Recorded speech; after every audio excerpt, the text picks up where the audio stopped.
My son looked me in the eye and said, with a coldness that pierced deeper than any knife, "Do not expect a dime from Dad's $92 million. His voice carried no hesitation, no trace of warmth. It was a sentence designed to cut. And it did. In that moment, the air around me seemed to freeze. The room was filled with polished wooden furniture, a long mahogany table and rows of leather chairs, but all I could hear was the echo of his words bouncing inside my head. I sat there, hands trembling in my lap, staring at the boy I had once cradled in my arms. He was now a man, dressed in a tailored suit, standing tall beside his wife, whose lips curled in a faint smile of victory. The lawyer had just finished reading my late husband's will. A will that seemed to ignore decades of sacrifice, love, and loyalty. The words had barely left the lawyer's lips when my son turned to me with those cruel eyes and delivered the blow that shattered my world. For a moment I could not breathe. My chest felt tight. My heart pounded against my ribs as if trying to break free. I wanted to speak, to defend myself, to remind him of everything I had done for him. But my lips refused to move. The silence was suffocating. Around me, a few distant relatives whispered, their glances filled with a mixture of pity and shock. But no one intervened. No one spoke for me. I was utterly alone. I looked at my son again, trying to find a trace of the boy who used to run into my arms after school. The boy whose scraped knees I had kissed. The boy who once said I was his best friend. But he was gone. In his place stood a stranger, a man hardened by greed and poisoned by ambition. His wife placed a hand on his arm, her nails painted blood red, and whispered something into his ear. He smirked, and in that moment I realized she had been waiting for this triumph, savoring my humiliation. The lawyer cleared his throat, shuffling papers as if the formality of his job could erase the cruelty that had just unfolded. "Mrs. Collins," he said softly, "I know this must be difficult for you. Perhaps we should take a break." But I barely heard him. My mind was spinning, replaying the same sentence over and over again. Do not expect a dime. I wanted to scream. I wanted to stand and shout that I had given my youth, my strength, my soul to this family, that without me, there would have been no success, no fortune, no empire to inherit. But I did not scream. I sat still, my spine rigid, my gaze steady, because in that moment of humiliation, something else was born within me. It was not despair. It was not weakness. It was fire. I felt it rise slowly, like embers glowing hotter with every breath. The betrayal cut deep, but it also awakened a strength I had long forgotten. They thought they had crushed me. They thought their words were enough to end me, but they had underestimated the woman who had built this family from nothing, who had endured loss and hardship, who had buried her husband and still stood tall. They did not know it yet, but the war had just begun. As I rose from my chair, every eye in the room followed me. My son narrowed his eyes, perhaps expecting me to collapse, to beg, to weep. His wife leaned back, smug and certain of their victory. But I gave them nothing. No tears. No pleas. Only silence and a look that promised I would not forget, that I would not forgive. I walked out of that room with my head held high, though my heart was breaking. The echo of my heels against the marble floor was the only sound in the hallway. But in my ears it was the drumbeat of resolve. I did not know yet how, but I knew one thing with absolute certainty.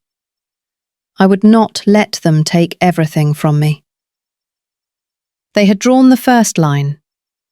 The rest of the story would be mine to write. And so, as the heavy doors closed behind me, I whispered to myself a vow that no one else could hear. You will regret underestimating me. This was not the end. This was only the beginning. As I stepped out of that suffocating room, my mind could not help but drift back to the years that had led me to this very moment. Betrayal often cuts the deepest, not when it comes from an enemy, but when it comes from the people for whom you have given your very life. And in my case, it came from my own son. The child I had nurtured. The child I had built my world around. I remember the early years, when my husband and I had almost nothing. We lived in a modest 2-bedroom house with peeling wallpaper and drafty windows. He worked long nights at the factory, his hands blistered and raw, while I stayed home with the baby. Money was scarce, but love was abundant.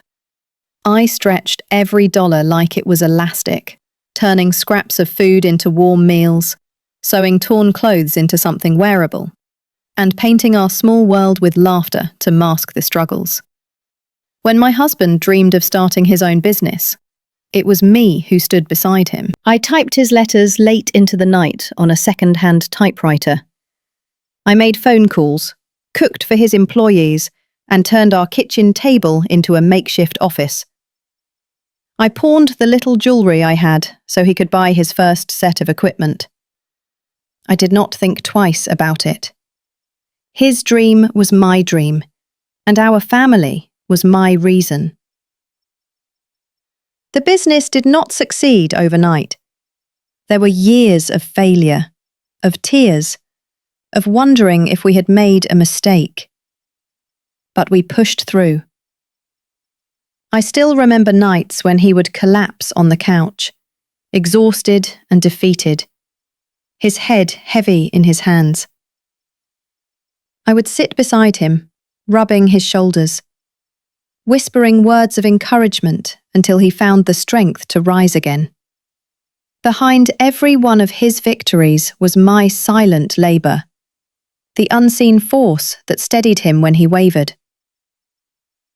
And then there was my son, the boy who is now the man who would deny me.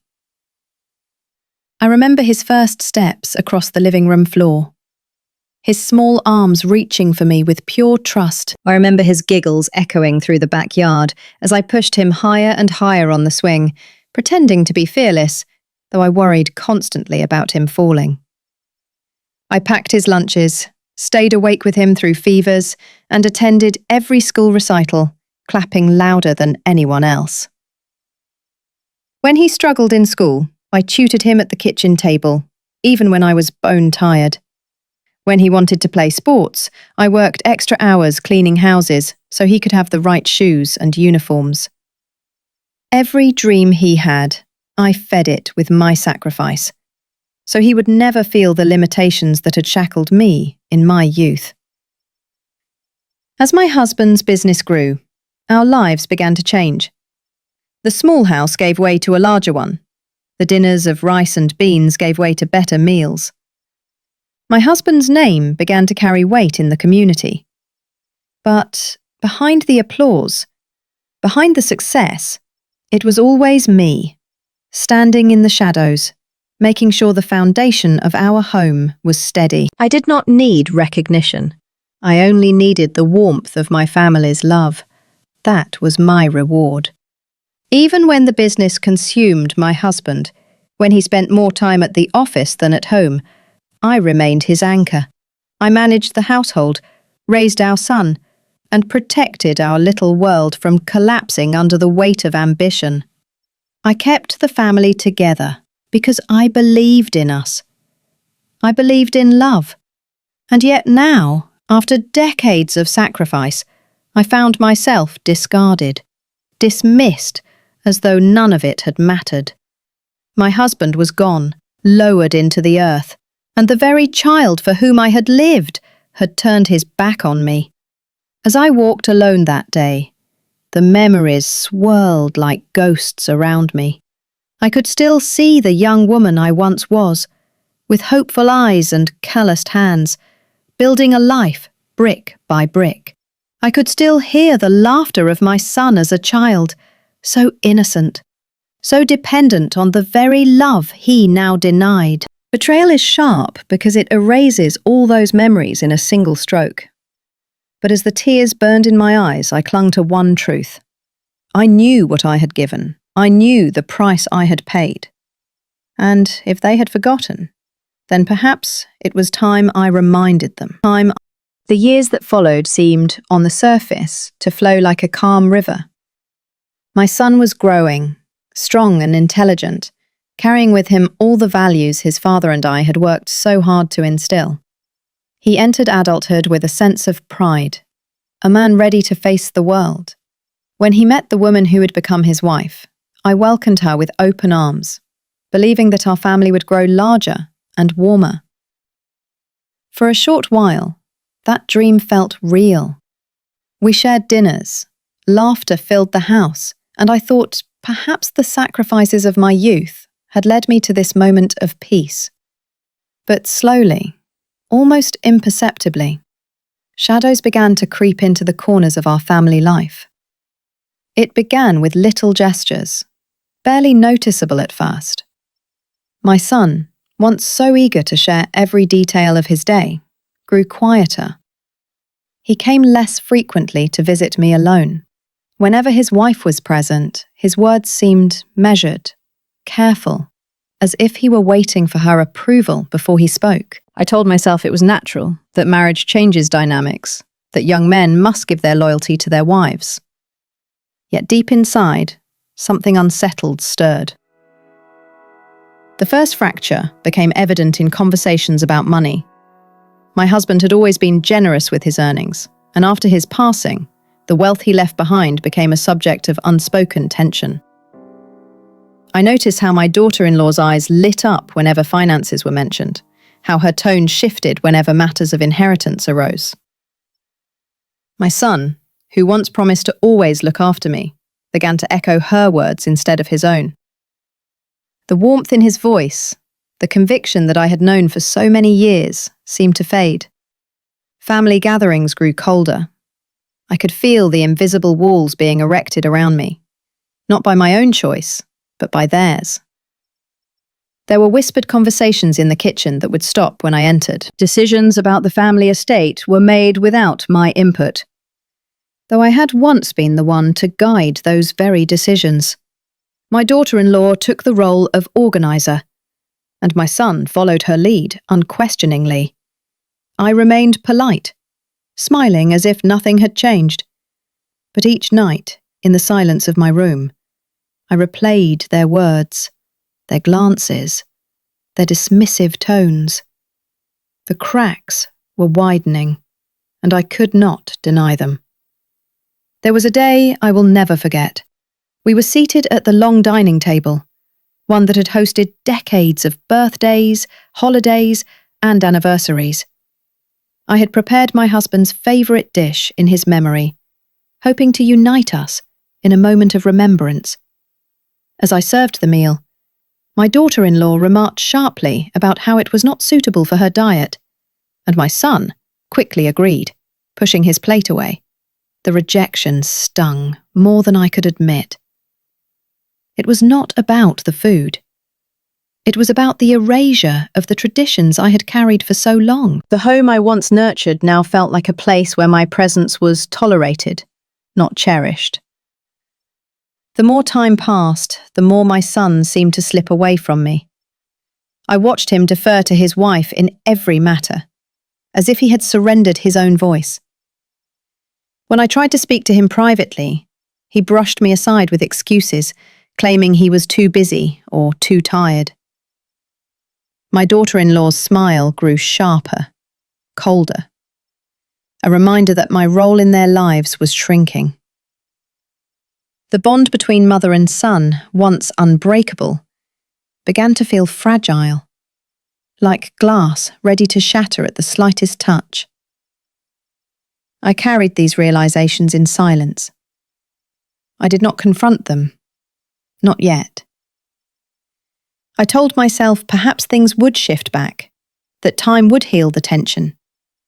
But each night as I lay in bed, staring into the darkness, I could feel the foundation of my family slipping away. The sacrifices I had made, the love I had poured into raising my son, seemed to be fading into the shadows of a new loyalty that did not include me.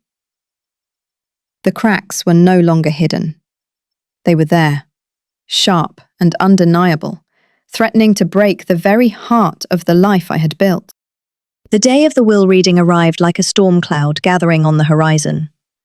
For weeks there had been a silence in the house, an unspoken anticipation that hung in the air like a suffocating fog. My husband's passing had left behind more than memories. It had left a fortune that I naively believed would secure my place and protect the years of sacrifice I had poured into this family. But deep down, as I looked into my daughter-in-law's calculating eyes and my son's increasingly distant gaze, I feared that the truth would be far less kind. We gathered in the large study, a room filled with the scent of leather and the weight of history. Books lined the shelves, and portraits of my husband's ancestors seemed to watch from the walls, silent witnesses to what was about to unfold. The lawyer, a stern man with silver hair, unfolded the papers and cleared his throat. My hands trembled slightly in my lap, though I tried to hide it. My son sat beside his wife, their hands entwined like a pact. Their eyes did not meet mine. The lawyer's voice was calm, precise, devoid of emotion as he began to read. Each clause echoed in the room like a hammer striking stone. The estate, the investments, the accounts. Line after line, the wealth that my husband and I had built together was announced. My breath caught as I waited to hear my name, to hear the assurance that I was not forgotten, that my years of loyalty and devotion were not invisible. But when my name came, it was brief, almost dismissive. A modest allowance, enough to survive but not enough to live. A token gesture in a sea of riches. The rest, the house, the businesses, the vast fortune, was left entirely to my son.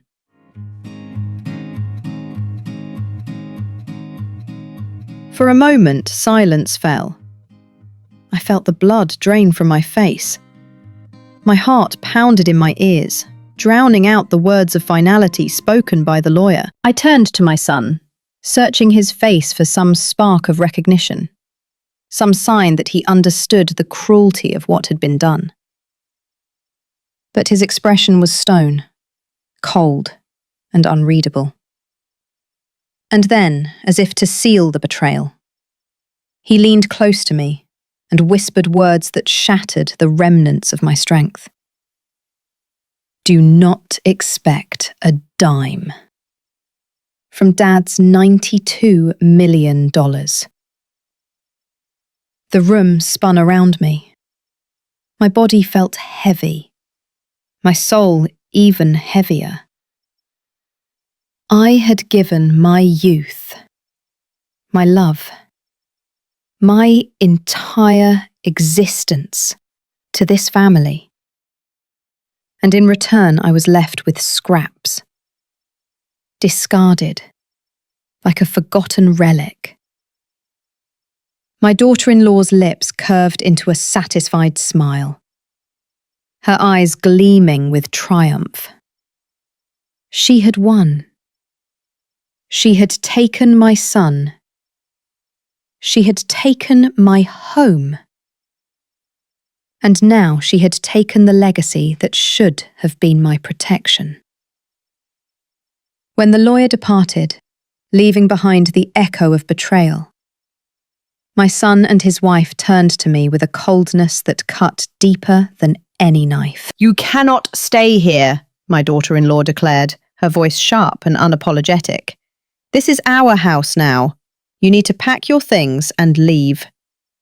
I stared at her, disbelief washing over me in waves. "This is my home," I whispered, my voice trembling. "I built this life with your father. Every corner of this house carries my memory, my sacrifice." But my son did not defend me. Instead, he stood beside his wife, his arms crossed, his eyes hard. "It is ours now, Mother," he said flatly. "You should respect that." The words pierced me more than any physical blow ever could. He had chosen her, chosen greed, chosen to erase me from the life I had created. The betrayal was complete, and I felt as though the very ground beneath my feet had collapsed. Within hours, I found myself surrounded by strangers, movers hired not by me, but by them. They boxed my belongings without care, shoving pieces of my life into containers as if they were nothing but clutter. I watched in silence, numb, as photographs, heirlooms and mementos disappeared into cardboard walls. My pleas fell on deaf ears. My son avoided my eyes, and my daughter-in-law supervised with the satisfaction of a conqueror. When the door finally closed behind me, the echo of its slam reverberated through my chest. I stood outside the gates of the mansion, the place I had once called home, with nothing but a few bags and a heart torn open by betrayal. The world around me felt unrecognizable. The sky, once so bright, seemed grey and heavy. I had lost not only my home and security, but also the bond that had defined my life as a mother. In that moment, stripped of everything I had built, I felt the true weight of betrayal. It was not only the loss of wealth or comfort. It was the knowledge that my own son, the child I had nurtured with unwavering devotion, had chosen to cast me aside. That truth, more than anything else, carved a wound that would never fully heal. The mansion that had once echoed with laughter and warmth was now nothing more than a distant shadow in my mind. I had been cast out, discarded like an unwanted relic, and forced to carve out an existence in a place that felt more like exile than home. I found a small apartment on the edge of town, far from the sprawling gardens and marble floors that had once surrounded me. The walls were thin, the paint peeling in places, and the faint hum of traffic was constant. It was not luxury, it was survival. Each night, as I sat on the edge of the narrow bed, I felt the crushing weight of my losses. The silence of the apartment was oppressive. It was not the silence of peace, but the silence of abandonment. The hum of the refrigerator, the distant barking of dogs, the muffled voices of neighbours through the thin walls.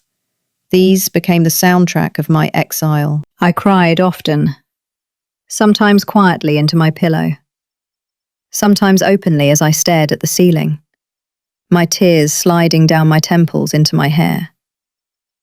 Meals became mechanical. Rice and broth, the simplest sustenance, were often flavoured, not with spices, but with salt from my own tears. Each bite reminded me of the feasts I once prepared for my family. The way the table would be filled with abundance, the way laughter had once filled the air. Now I ate alone, in silence, with only memories for company. I replayed the betrayal over and over in my mind. The words of my son like shards of glass lodged in my heart. Do not expect a dime. His voice echoed in every corner of that apartment. a cruel reminder of how thoroughly I had been abandoned. I wondered how a child I had nurtured, a child I had given everything to, could look at me with such coldness. Days blurred into nights, and nights dragged into dawns. The calendar on the wall marked the passage of time, but inside me it felt as though I was frozen, trapped in an endless cycle of pain. My body aged faster under the weight of despair, my reflection in the cracked mirror showing deeper lines, sunken eyes, and the hollow shell of the woman I once was. Yet even in that darkness, a faint ember remained.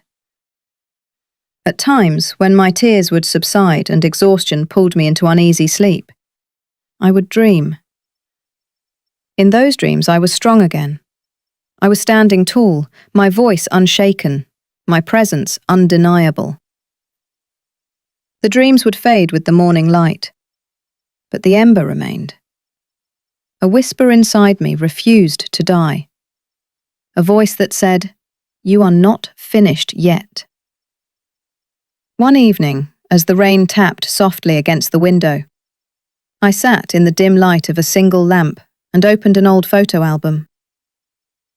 The faces staring back at me, my husband, my young son, the smiling family we once were, cut me deeply.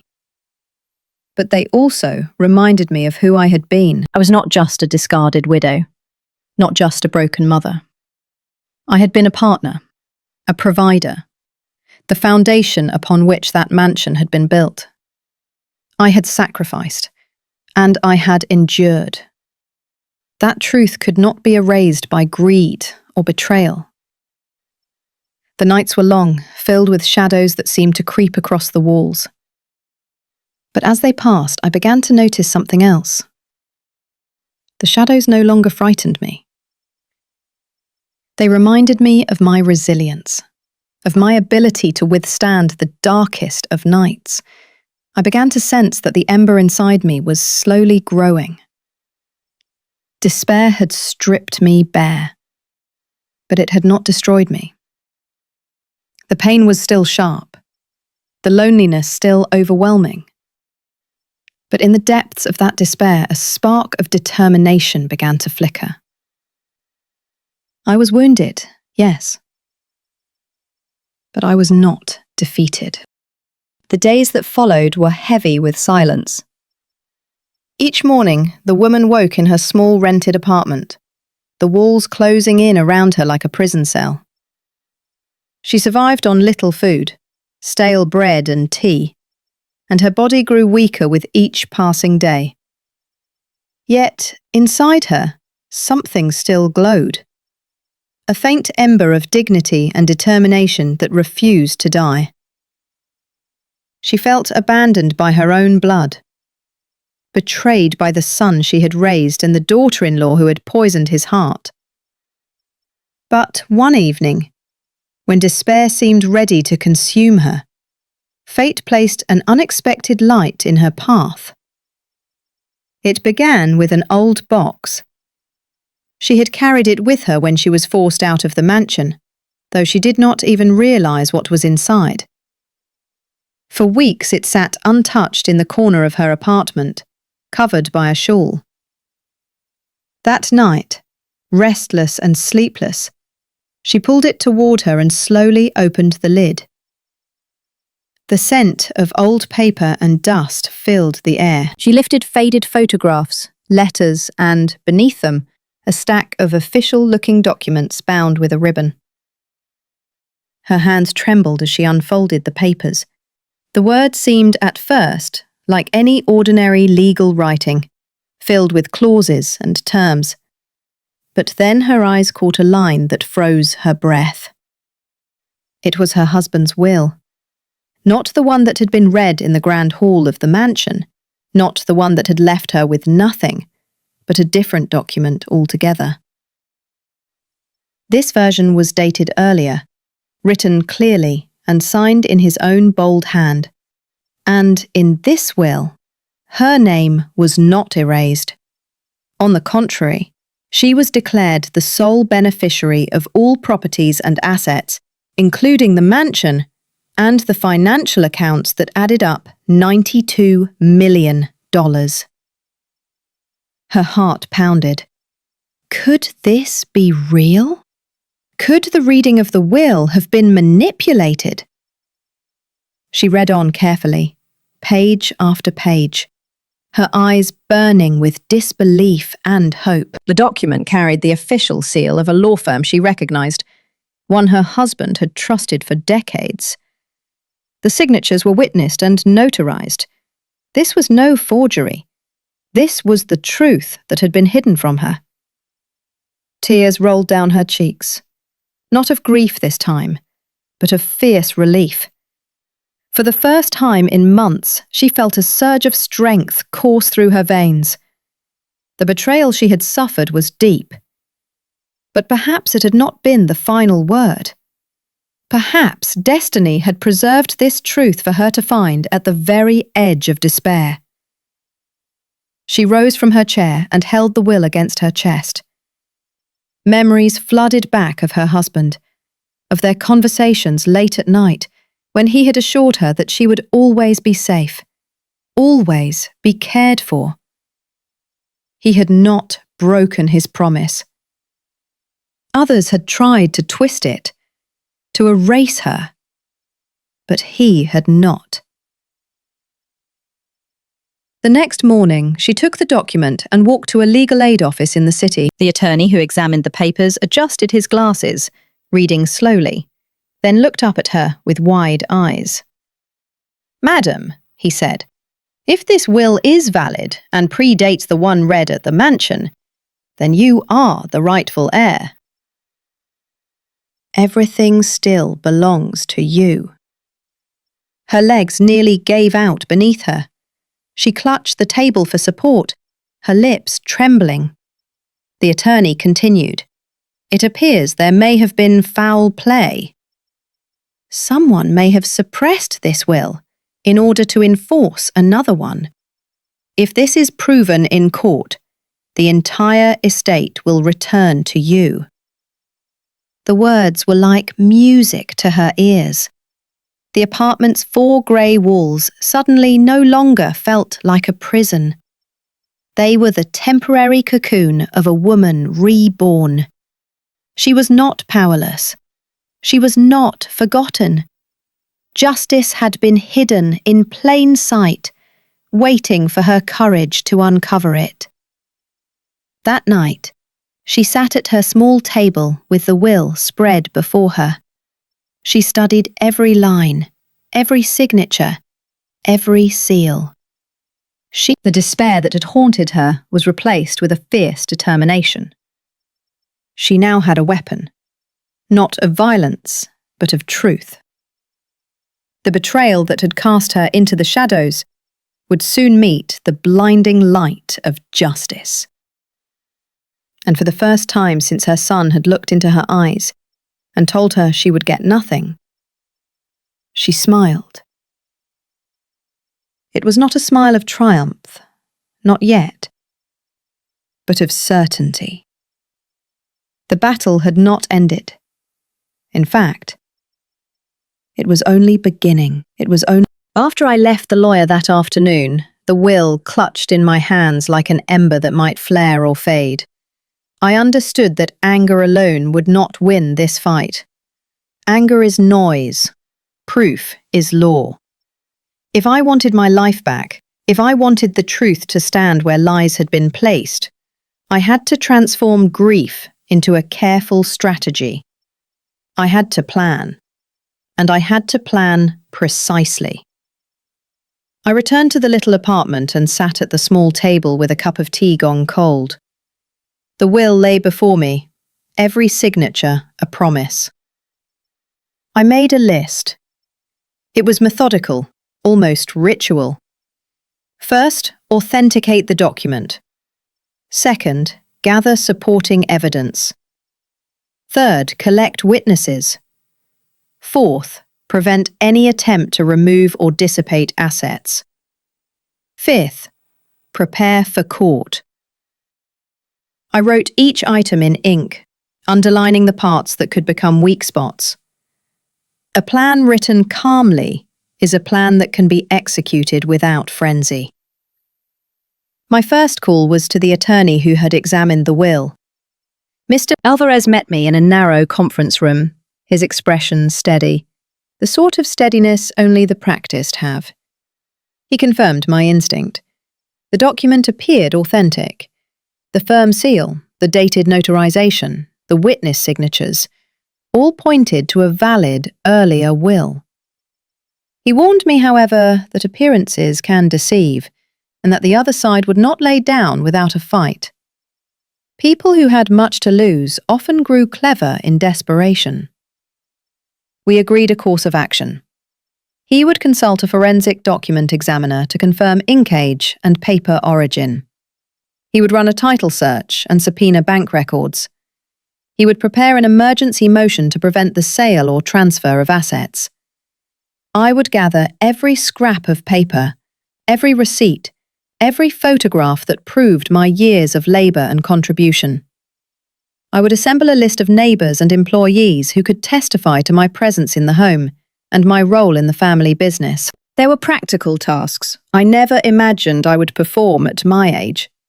I dug through boxes I had carried out that bitter day, sorting statements and invoices and letters I had tucked away. I photographed torn pages of journals. I copied envelopes with my husband's handwriting, and I catalogued every deposit and withdrawal I remembered making for the business. I called old friends and asked them, politely and without drama, whether they would be willing to come forward. Many hesitated. Some said they feared gossip. Others quietly promised help and brought over cancelled cheques and notes that made my hands shake when I saw them. We hired a private investigator. I felt odd at first, paying someone to watch the place I had once called home. But evidence needs witnesses, and witnesses sometimes hide behind lenses. The investigator delivered a careful file. Photographs of the changed lock, timestamps of movers entering the estate, notes about conversations he overheard at neighbours' porches. He found an invoice from a storage unit rented under an unfamiliar name and tracked the license plate of a truck that had made multiple visits. Each small fact became a shard of proof. Mr. Alvarez instructed me on how to document everything legally. I kept a daily log of calls and visits. I recorded, when permitted by law, phone messages and voicemails that contained threats or indications of coercion. I preserved emails and text messages, printing them in chronological order. He taught me to avoid emotional entrapment. Do not respond angrily to provocation.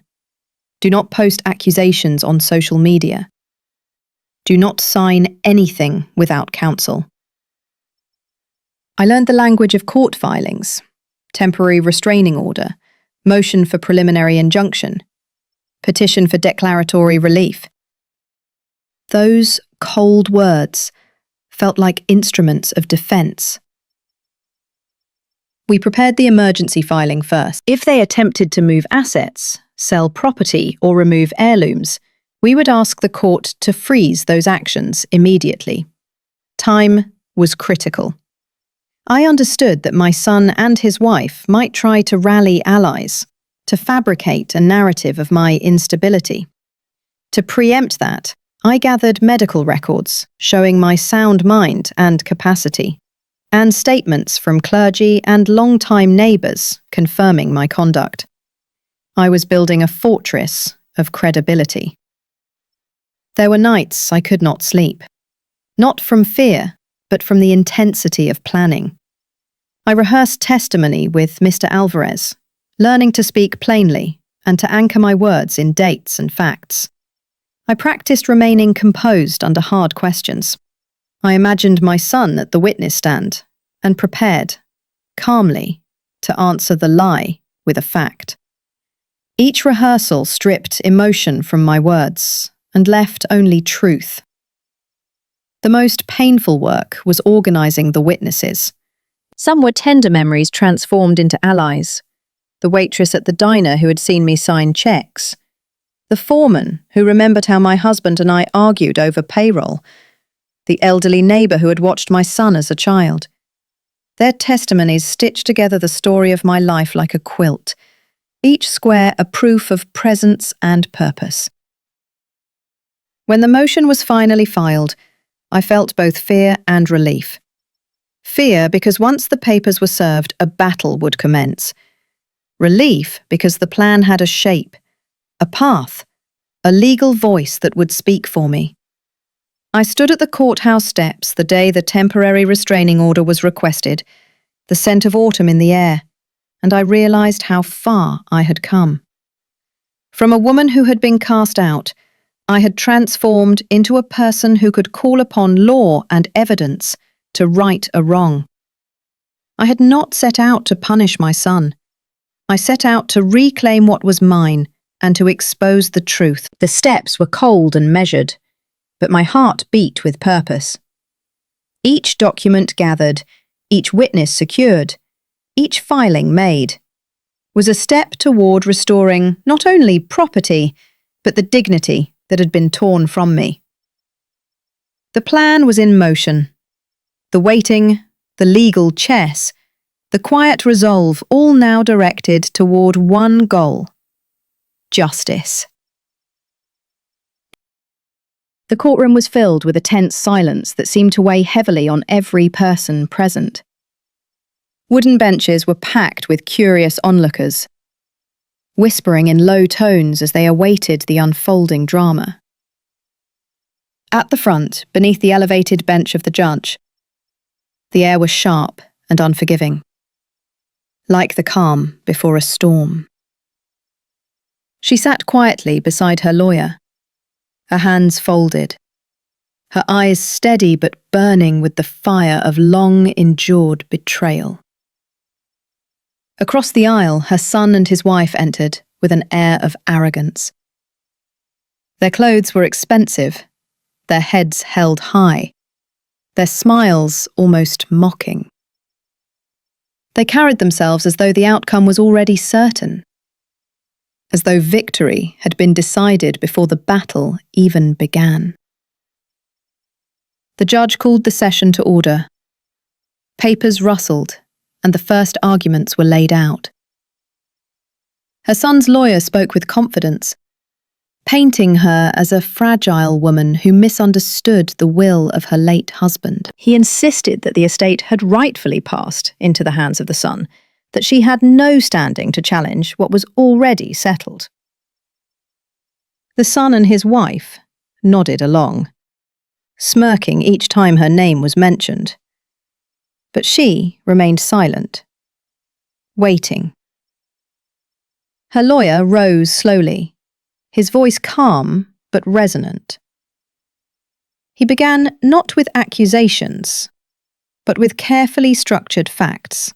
He spoke of years of devotion, of promises written and sealed. Then, like a dagger unsheathed, he introduced the first piece of evidence, the original legal document bearing her husband's unmistakable signature. Gasps rippled through the courtroom. Her son leaned forward, his confidence faltering. His wife's smile stiffened. The judge examined the document with keen eyes, his expression unreadable. One by one, her lawyer unveiled more evidence. Letters, financial records, notarized agreements that had been quietly preserved all these years. Each sheet of paper carried weight heavier than stone, crushing the arrogant confidence of those who had betrayed her. The son grew restless, his voice rising in protest. But the judge silenced him with a stern gavel. As the evidence piled higher, whispers in the courtroom turned into open astonishment. Those who had pitied her now looked at her with newfound respect. Her silence transformed into strength, her patience into power. Her son's lawyer scrambled to respond, But every argument was dismantled with precise counterproof. His words, once commanding, now trembled with desperation. The son and his wife exchanged frantic glances, their arrogance melting into fear. Finally, the judge leaned back, his voice calm but commanding. He acknowledged the overwhelming proof presented. The estate, by law, remained in her rightful possession. A stunned hush fell over the courtroom. Her son's face turned pale. His wife clutched his arm in disbelief. In that moment, justice had shifted. The woman they had cast aside, the mother they had humiliated, stood taller than ever before. She did not smile. She did not gloat. She simply closed her eyes for a brief second, allowing the weight of victory to wash over her. The battle was not yet over, but the tide had turned. For the first time in a long time, hope stood by her side in the open daylight. The gavel struck with a resounding finality. The sound echoed across the courtroom, marking the end of a battle that had seemed impossible only months ago. The judge's voice rang with authority as he declared that the estate, the company, and the grand house by the sea legally belonged to her. The silence that followed was deafening. For a moment, time seemed frozen. Her son stared at the judge with wide eyes, unable to comprehend the words that had just condemned him to nothingness. His wife, once so arrogant, clutched his arm with trembling hands, her painted smile crumbling into raw despair. Whispers erupted from the benches. Some gasped in shock, others murmured words of approval. The truth had finally been revealed, and justice had spoken with undeniable clarity. The woman who had been cast out, humiliated and robbed, now stood taller than anyone in the room. She did not rise in triumph. She did not boast. Her calm face, however, glowed with quiet strength. Years of patience, years of wounds that cut deep, now turned into unshakable dignity. The bailiff's voice rang out, instructing her son and his wife to vacate the property immediately. Their rights had been stripped away. They were to leave with nothing. No house, no inheritance, not even the comfort of the walls they once called their fortress. Her son collapsed back into his chair, his face pale, his lips trembling with disbelief. The wife let out a broken cry, her tears staining the expensive fabric of her dress. They had come into the courtroom certain of victory, wrapped in arrogance and greed, and they were leaving with their pride shattered and their future destroyed. She looked at them, not with hatred, but with a gaze as cold as stone. They had chosen betrayal over loyalty, greed over blood, arrogance over love. Now they faced the consequences of their choice. The judge closed the case and the courtroom began to empty. Yet her son and his wife remained, hunched over, broken. They had thought they were the predators, but they had become the prey. When she finally stood, the sound of her footsteps echoed like a drumbeat of destiny. Every person in the room turned to watch her. She walked with the composure of someone who had survived the storm and emerged unbroken. Outside the courthouse, the sky was wide and bright. The sun cast its light on her face, warming her skin, almost as if rewarding her endurance. Reporters surged forward, cameras flashing, voices calling out. But she walked past them, silently. She had no need for their questions, no need for their applause. Her victory was not loud. It was precise. It was complete. It was the kind of justice that did not scream, but instead cut, deeply and permanently. Behind her, her son and his wife stumbled out into the sunlight. but they no longer looked proud. Their clothes were the same, but their bodies sagged under the weight of defeat. They had nothing left. Not wealth, not shelter, not the mask of superiority they had once worn so easily. The twist of fate was merciless. The very house they had claimed as theirs was now forever closed to them. The mother they had ridiculed and thrown away had reclaimed not only her property, but also her dignity. She paused for a brief moment on the courthouse steps, closing her eyes as the wind brushed against her face. She did not smile, but within her heart burned a quiet flame of triumph.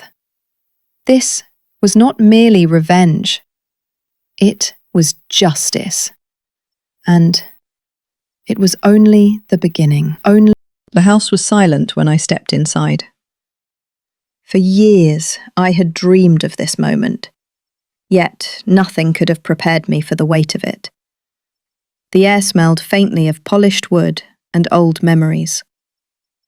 Every corner whispered of the life that had once been mine, the life that had been torn away, and now, miraculously, restored.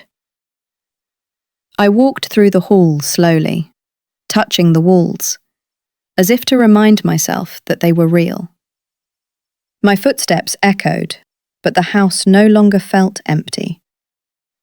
It felt alive again, as if it had been waiting for me. The grand chandelier above the foyer glistened in the afternoon light, and I could almost hear the laughter of my husband, the little footsteps of my son when he was a child, the echoes of birthdays, holidays, and warm evenings by the fire. In the living room, I paused.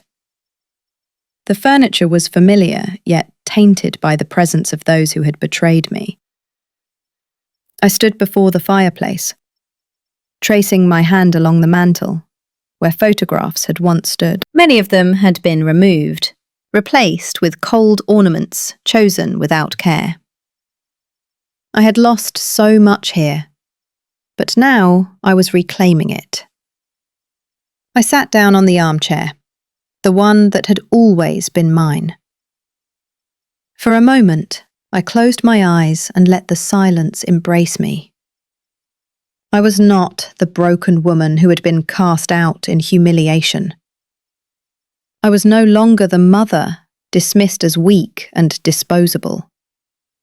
I was the survivor, the rightful keeper of this house, the guardian of its memories.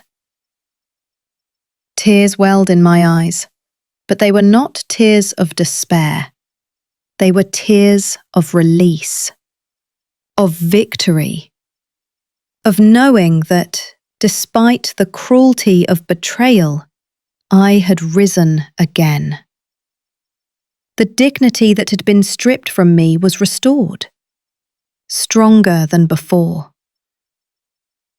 I thought of my son, the boy I had raised with love, the boy whose tiny hand I had once held as we crossed the street. I thought of the nights I had stayed awake sewing costumes for his school plays, cooking his favourite meals, comforting him through fevers. And I thought of the man he had become, hardened by greed, blinded by arrogance, willing to cast me aside. The pain of that realization would never fully leave me, but it no longer controlled me. He had chosen his path, and he had fallen with it. I had chosen mine, and though it was paved with suffering, it had brought me here, to this moment. I rose from the chair and crossed to the large window overlooking the garden. The roses were in bloom, wild and radiant. They had survived neglect, storms, and seasons of abandonment, and yet they blossomed with fierce beauty. I smiled faintly, recognizing myself in their resilience. For a long time I stood there, watching the sunlight play across the petals, breathing in the peace I had fought so hard to reclaim. The house was not only stone and wood, It was a testament to my endurance. It was proof that I had not been defeated. I whispered to the quiet room, though I knew no one else could hear me. Do not ever underestimate the strength of a mother. Those words hung in the air like a vow, like a legacy. They were for me, for my late husband, for the generations of women who had carried silent burdens, and for those who might one day doubt their own worth. When I finally turned from the window, my heart was lighter. This was not the end of my story. It was the rebirth of it. I had reclaimed my home, my dignity, and my voice. And for the first time in years, I felt truly alive.